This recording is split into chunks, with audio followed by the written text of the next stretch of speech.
데이터로 보는 공연 예술 시리즈를 이렇게 준비하게 되었습니다. 저는 진행을 맡은 손상원이고요. 다양한 공연계 이슈들을 데이터로 이제 분석을 해주실 우리 도준태 대표님을 모셨습니다. 네, 우선 자기소개 해주십시오. 네, 안녕하세요. 문화예술 데이터 연구소 도준태입니다.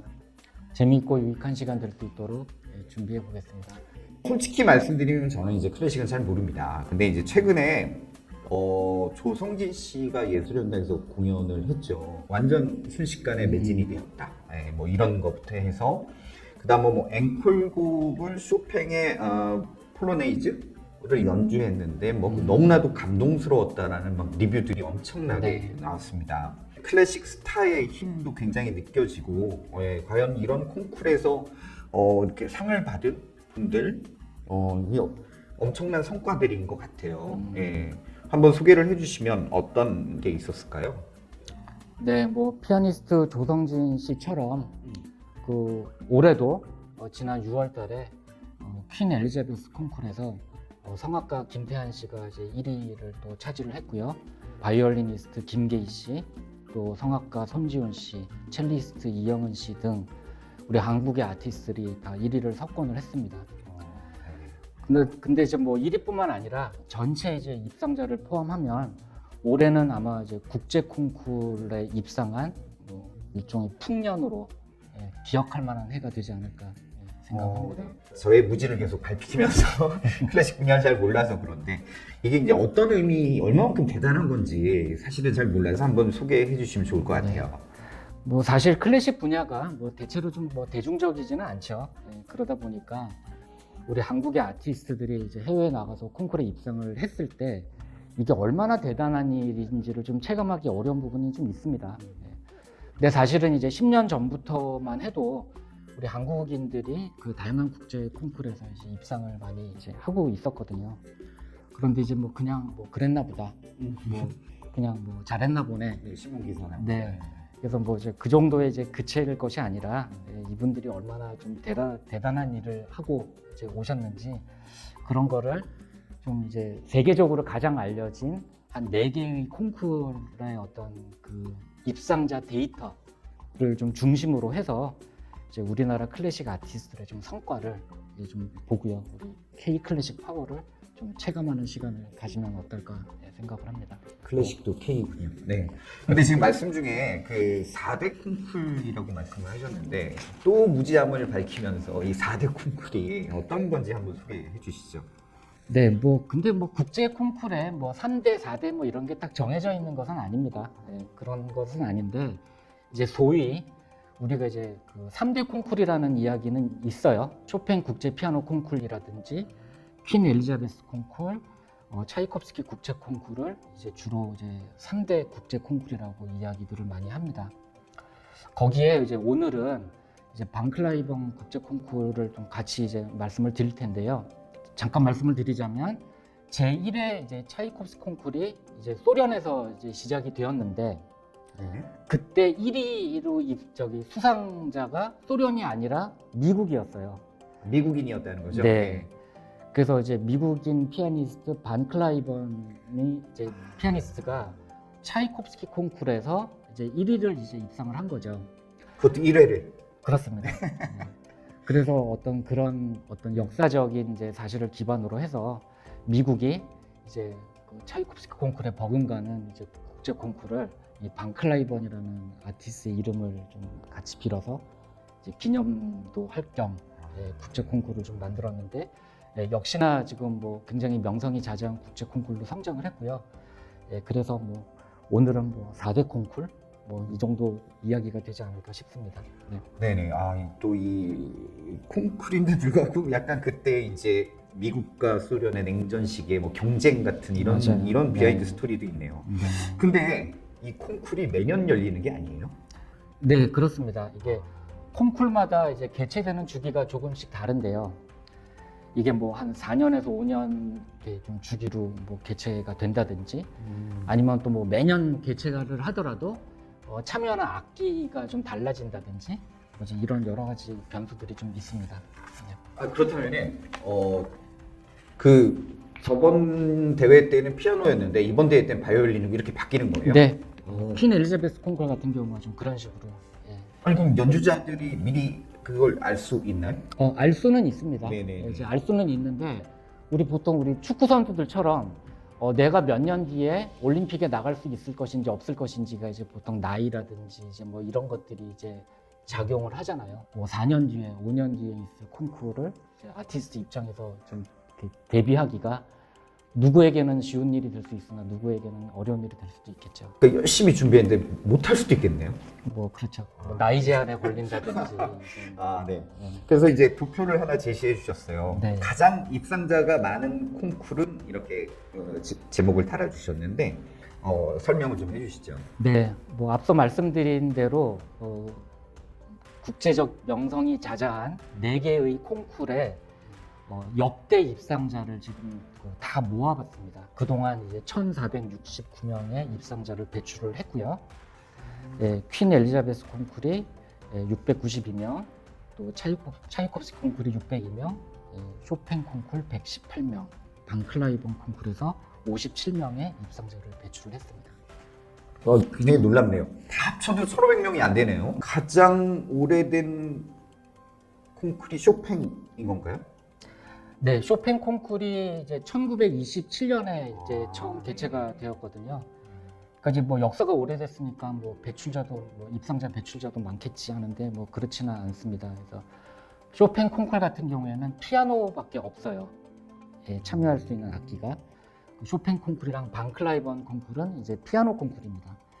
그리고 이제 퀸 엘리자베스 콩쿨이랑 차이콥스키 콩쿨은 이제 피아노뿐만 아니라 다양한 악기가 이제 참여할 수가 있거든요. 그러다 보니까 상대적으로 이제 퀸 엘리자베스 콩쿨과 차이콥스키 콩쿨이 이제 수상자가 좀 많고요. 방클라이번이랑 쇼팽 콩쿨은 이제 입상자가 조금 적게 나타날 수밖에 없겠죠. 단일 종목과 이 종합 올림픽과의 차이인 거고. 네, 그렇습니다. 네. 저는 그러니까 이 1등 뭐 금메달, 은메달, 동메달 이렇게 있는 줄 알았더니 네. 좀 다르네요. 수상자의 숫자가. 네, 이게 뭐 사실 콩쿨 같은 경우에는 이게 무슨 기록으로 나올 수 있는 이제 분야가 아니기 때문에 뭐퀸 엘리자베스 콩쿨 같은 경우에는 예전에는 뭐 1위부터 12위까지를 다 수상자로 인정을 했었습니다. 그런데 이제 1993년 이후로는 이제 1위서부터 6위까지만 수상자로 인정을 하고 7위부터 12위까지는 그냥 등수는 없이 그냥 입상자로만 발표를 하고 굉장히 신기한데 그러면은 그렇습니다. 93년 이전에 1위도 수상자, 12위도 수상자예요. 네, 그렇습니다. 그러면은 난 1위 수상자야, 난 12위 수상자 이런 타이틀이 붙었겠죠? 아무래도. 물론 붙죠. 상금도 조금 다르고 뭐 이제 그런 차이는 있습니다만. 네. 이게- 그러면은 네. 93년 이후로는 7위부터는 그냥 다 같은 수상자. 맞습니다. 아, 네네. 네. 조금 인간적으로 바뀌었다 뭐 이렇게 볼 수도 있을 것 같아요. 그렇습니다. 네. 뭐 말씀해 주셨지만 어쨌든 콩쿨마다 굉장히 그 특징들이 다른 것 같고요. 네. 말씀대로 단일 종목, 피아노만 하는 콩쿨은 당연히 숫자가 적을 수밖에 없겠네요. 네. 네. 그래서 또 도표를 하나 주셨어요. 네, 한번 설명을 주시면 좋을 것 같습니다. 콩쿨의 역사와 또 그동안의 입상자 수를 이제 도표로 좀 이제 표시를 좀 해보았습니다. 그래서 이제 가장 이제 왼편으로 보시면은 이제 1927년에 이제 처음으로 시작한 쇼팽 콩쿨의 역사가 가장 길고요. 네. 그 대신에 이제 그래프가 좀 완만한 이유는 말씀드렸듯이 그 입상자의 배출이 그렇게 많지 않기 때문에 네. 이제 이런 거고. 그리고 이제 제일 위에 보시는 빨간색 표시가 이제 그 차이콥스키 국제 콩쿠르의 입상자입니다. 여기에는 이제 다양한 악기들이 좀 들어가 있죠. 그리고 이제 반클라이번 콩쿨도 이제 피아노 콩쿨이고 역사가 이제 가장 최근에 시작이 되었기 때문에 그래프가 조금 짧게 나타나고 있습니다.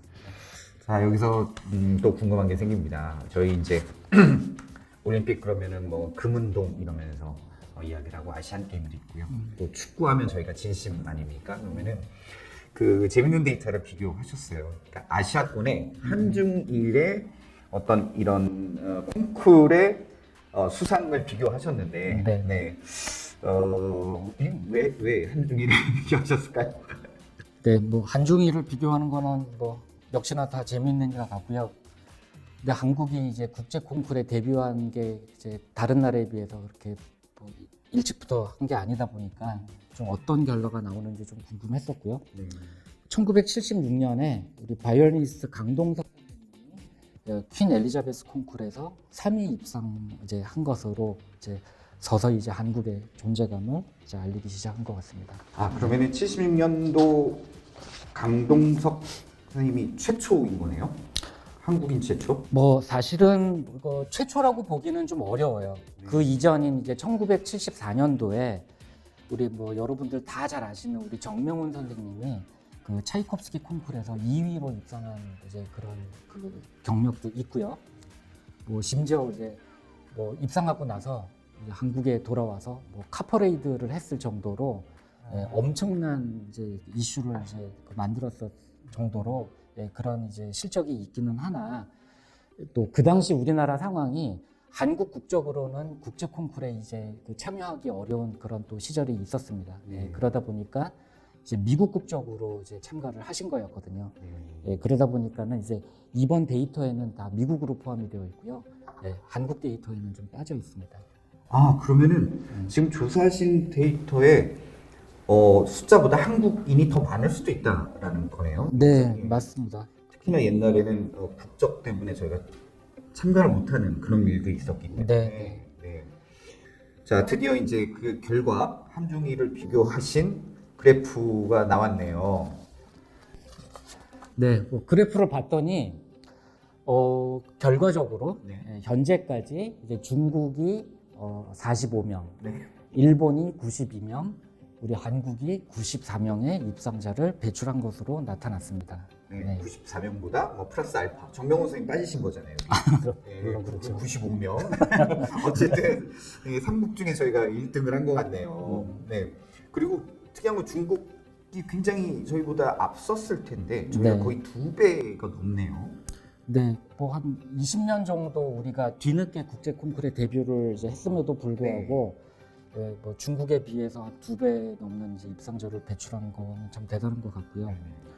뭐 역시 뭐 인구라든지 이런 걸로 봤을 때는 뭐 여러 가지 좀 불리한 이제 상황이었을 텐데 되게 좀 놀라운 것 같습니다. 그런데 지금 더 놀라운 거는 모든 입상자분들이 다 훌륭하시지만 그래도 또 1위 입상자만 좀 골라가지고 제가 봤더니 네. 이거는 좀 놀랍다 못해 되게 좀 신기한 상황이 좀 이렇게 벌어지더라고요. 저희가 뭐 굳이 금메달만 이렇게 막 그런 건 맞아요. 아니지만 어쨌든 1위 입상자만 한번 비교한 그래프를 또 만드셨네요. 네, 그렇습니다. 그래서 보시면은 이제 좌측은 이제 콩쿠르명이 되고 이제 우측에 보시면은 이제 입상자와 이제 국적이 이제 나오는데요. 이제 퀸 엘리자베스 같은 경우에는 이제 중국 같은 경우에는 아직 이제 1위 수상자가 없어요. 그리고 이제 한국은 이제 7명, 일본은 5명. 이제 일본보다 저희가 이제 2명이 더 많은 거죠. 그리고 이제 차이콥스키 콩쿠르 같은 경우에는 이제 한국, 일본, 중국이 입상자를 다 배출을 했습니다. 그런데 또 한국이 이제 가장 또 이제 많았고요. 그 방클라이번 콩쿠르 같은 경우에도 이제 한국이 좀 우위를 보이고 있는데요. 1917년도에 우리 그 손우예권 씨가 또 1위를 수상을 했는데 그 다음에 있었던 22년도 콩쿠르에서 또 임윤찬 씨가 또 1위를 수상을 한 거죠. 참 대단한 이변이 벌어진 것 같습니다.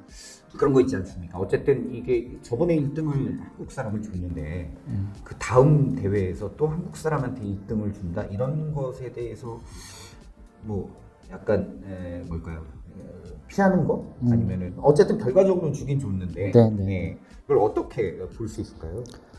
이게 뭐 절대 있을 수 없는 일이다라고 이렇게 보기에는 좀 어렵습니다만 일반적으로 우리가 국제 콩쿠르이 어떤 좀 종주국을 좀 중심으로 한 뭐 이제 그쪽 나라 사람들이 이제 조금 더 유리한 것이 정설이다 뭐라는 이제 이야기는 좀 있고요. 뭐 그럼에도 불구하고 뭐 미국 콩쿠르인데 뭐 한국이 연이어서 이렇게 1위 입상자를 배출했다라는 것은 엄청난 일이 아닌가 그런 생각이 드네요. 그러니까 이렇게 생각하면 한국에서 가야금 콩쿠르를 연 거죠. 근데 미국에서 와서 1등을 한 거잖아요. 그렇죠. 근데 그 다음에 또 미국 연주자가 1등을 했다. 맞아요. 정말 신기한 네. 얘기죠. 물론 이제 그 악기가 굉장히 네. 그 세계적인 악기이긴 하지만 네. 그러면은 한중일만 비교했을 때는 대략 우리가 1등이고요. 그러면은 또 다음 그래프를 보니까 모든 나라를 비교하셨어요, 수상자들을. 네. 예, 이걸 한번 설명해 주시죠. 뭐 모든 나라까지는 아니지만 제가 1위서부터 10위까지 이제 그 입상자를 배출한 나라를 이제 순위를 좀 봤더니 1위는 저기 그 당시 소련이었고요. 네. 그리고 이제 2위는 미국, 네. 그리고 3위가 러시아, 한국이 4위입니다. 예, 네? 소련과 러시아요? 네. 그러니까 사실 뭐 소련이랑 러시아는 이제 뭐 같은 국가라고 이제 보면 되겠죠. 예. 그랬을 때는 뭐 우리나라가 3위가 네. 되는 결과. 그러니까 한중일만 비교한 게 아니라 다른 외국과 비교해도 저희가 굉장히 실력이 뛰어난 나라인 것 네. 같습니다. 그럼 예를 들자면은 그 콩쿨마다 잘하는 강세를 보이는 그런 나라들 이런 게 있을까요?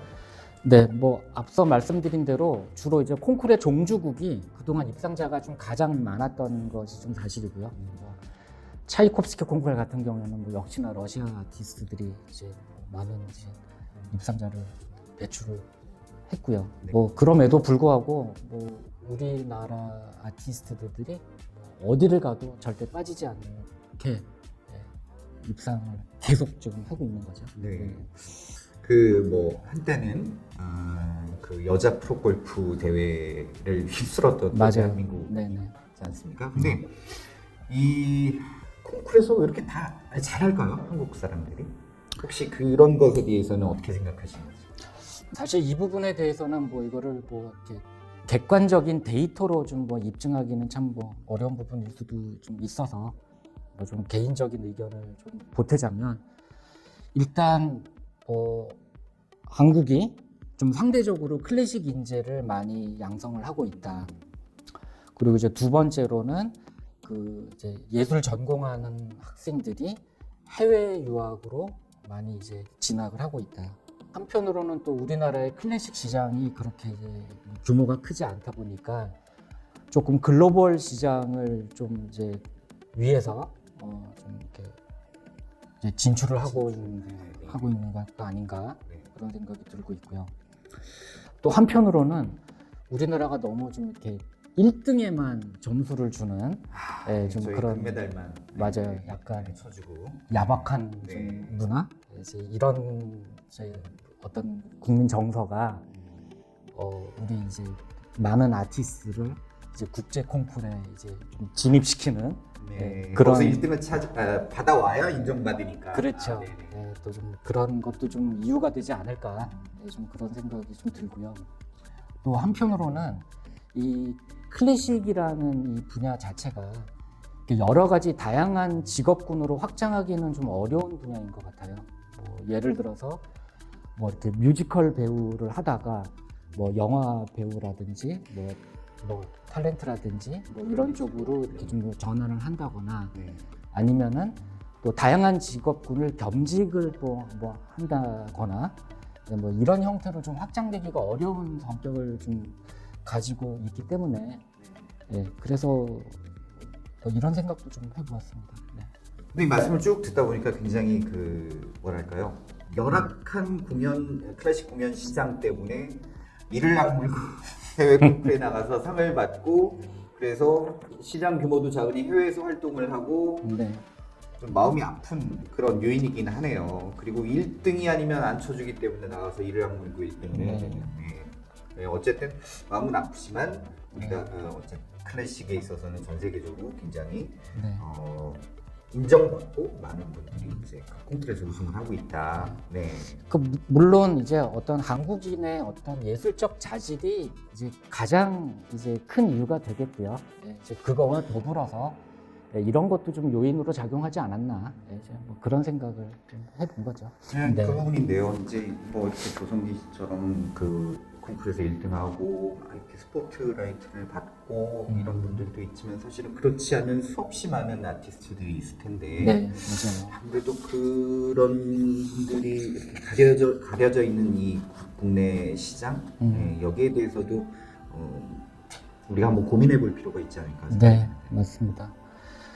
그 사실 이제 우리 앞서 말씀드린 것처럼 우리 한국의 아티스트들이 어떤 세계적인 그 수준의 이제 그 거장들로 발전될 수 있는 가능성이 굉장히 높은 분들이거든요. 예, 그렇기 때문에 너무 이제 국제 콩쿠르에 뭐 1등에 입상을 했다. 이제 뭐 그런 분들도 뭐 굉장히 훌륭하신 분들이지만 또 다소 좀 약간 스타디에 가려진 그 훌륭한 한국의 아티스트들 굉장히 많으시거든요.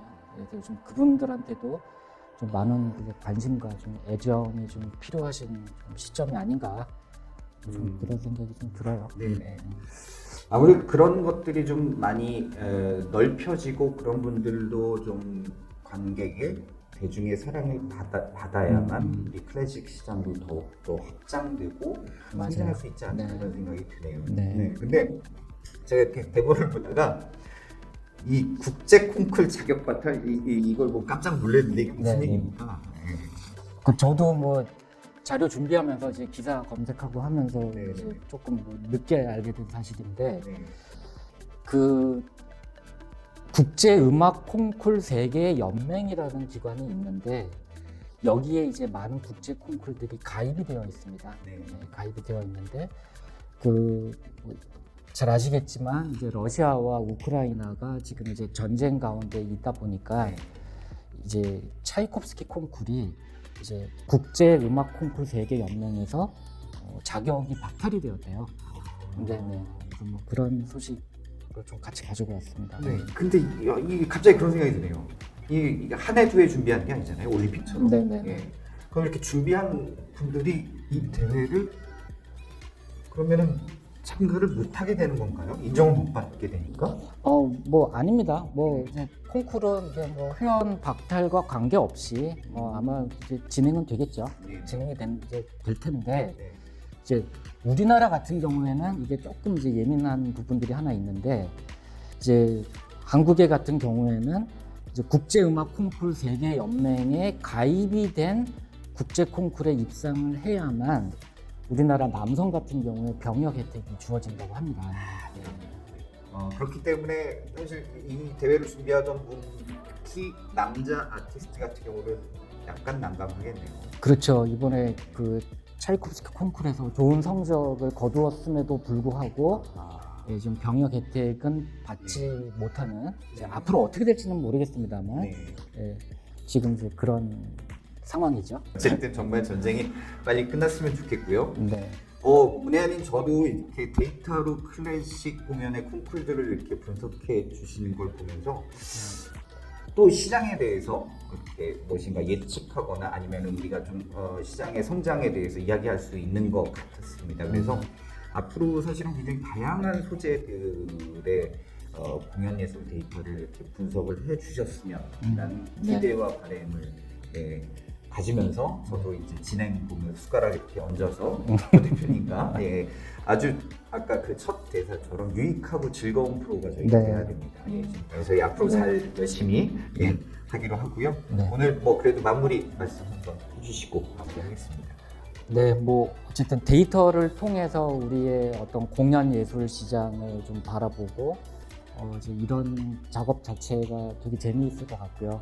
또 우리가 이런 것들을 통해서 또 뭐 몰랐던 것을 새로 알게 되고 아닌 거지만 좀 더 구체적으로 준비를 하고 뭐 이제 이런 어떤 그 과정이 좀 같이 뭐 좀 이루어졌으면 하는 마음이 있고요.